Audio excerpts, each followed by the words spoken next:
नमस्ते। आज हम एक बहुत ही प्यारी सी बच्चों की कहानी को समझने वाले हैं।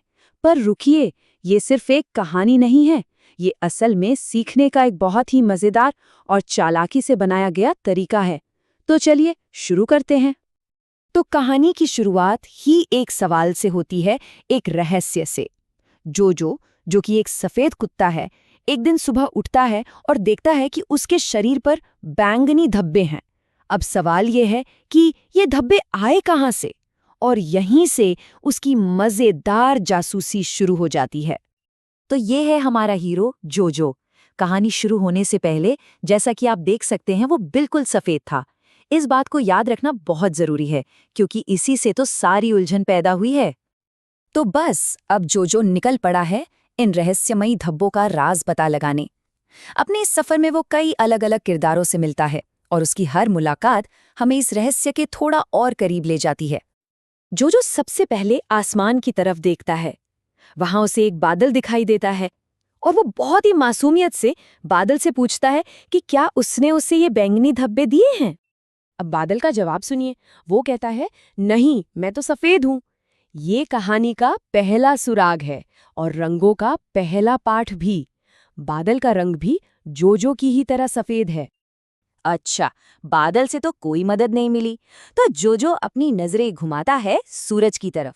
उसे अब भी उम्मीद है और वो अपना वही सवाल फिर से दोहराता है। सूरज भी साफ साफ मना कर देता है, लेकिन वो एक नया रंग सामने लाता है, पीला। तो देखिए, रहस्य तो और गहरा होता जा रहा है, पर रंगों की हमारी जो लिस्ट है वो लंबी होती जा रही है। इसके बाद जोजो की मुलाकात होती है एक कौवे से। कहानी का ये जो दोहराव वाला अंदाज है ना, ये बच्चों को बांधे रखता है और जोजो फिर से वही सवाल पूछता है। और कौवे का जवाब भी आपने सही अंदाजा लगाया, नहीं ही होता है। लेकिन हाँ, हमें एक और रंग सीखने को मिल गया, काला। पर बेचारे जोजो को अभी तक कोई जवाब नहीं मिला है। जोजो की तलाश अभी भी जारी है। अब वो एक उड़ते हुए गुब्बारे से सवाल करता है, क्या गुब्बारे के पास उसकी इस मुश्किल का कोई हल होगा? लगता है नहीं, गुब्बारा भी मदद नहीं कर पाता, पर वो हमें एक और नया रंग सिखा जाता है, लाल।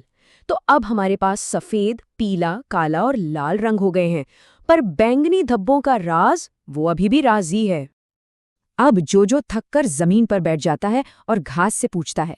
ऐसा लगता है जैसे ये उसकी आखिरी कोशिश है। उसके पास पूछने के लिए अब कोई बचा भी तो नहीं है। और घास भी वही जवाब देती है, साथ में अपना रंग भी बता देती है, हरा। और इसी के साथ जोजो की पूछताछ का ये सिलसिला खत्म हो जाता है। अब जरा जोजो की हालत देखिए, वो कितना हताश हो गया है। उसने सबसे पूछ लिया, पर कोई नतीजा नहीं निकला। वो बेचारा दुखी होकर रोने लगता है। उसे अब भी समझ नहीं आ रहा कि ये धब्बे आखिर आए कहाँ से। पर जैसा कि हर अच्छी कहानी में होता है, कहानी यहाँ खत्म नहीं होती। चलिए अब कहानी के उस हिस्से में चलते हैं जहाँ आखिरकार इस राज से पर्दा उठता है।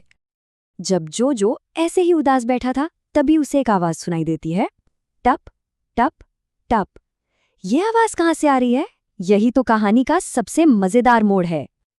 और जवाब तो हमेशा से उसके सामने ही था। जोजो जैसे ही ऊपर देखता है, उसे पता चलता है कि वो तो एक जामुन के पेड़ के नीचे बैठा है और वही जामुन उस पर टप टप करके गिर रहे थे। आखिरकार रहस्य सुलझ गया। तो कहानी तो बहुत मजेदार थी, है ना? पर जैसा कि मैंने शुरू में ही कहा था, ये सिर्फ एक कहानी नहीं है। चलिए अब ये समझते हैं कि ये सीधी सादी सी दिखने वाली कहानी असल में सिखाने का एक बेहतरीन जरिया कैसे है। देखिए, सबसे पहली और सीधी सीख तो रंगों की पहचान है। जोजो जिन जिन किरदारों से मिला, उन सब ने उसे एक नया रंग सिखाया, सफेद, पीला, काला, लाल, हरा। कहानी में बार बार सवाल जवाब होने की वजह से ये रंग बहुत आसानी से याद हो जाते हैं। लेकिन बात सिर्फ रंगों तक ही खत्म नहीं होती। इस कहानी की जो मूल किताब है, उसमें कहानी के बाद कुछ अभ्यास दिए गए हैं और वो अभ्यास बताते हैं कि इसका जो शैक्षिक डिज़ाइन है वो कहीं ज़्यादा गहरा है।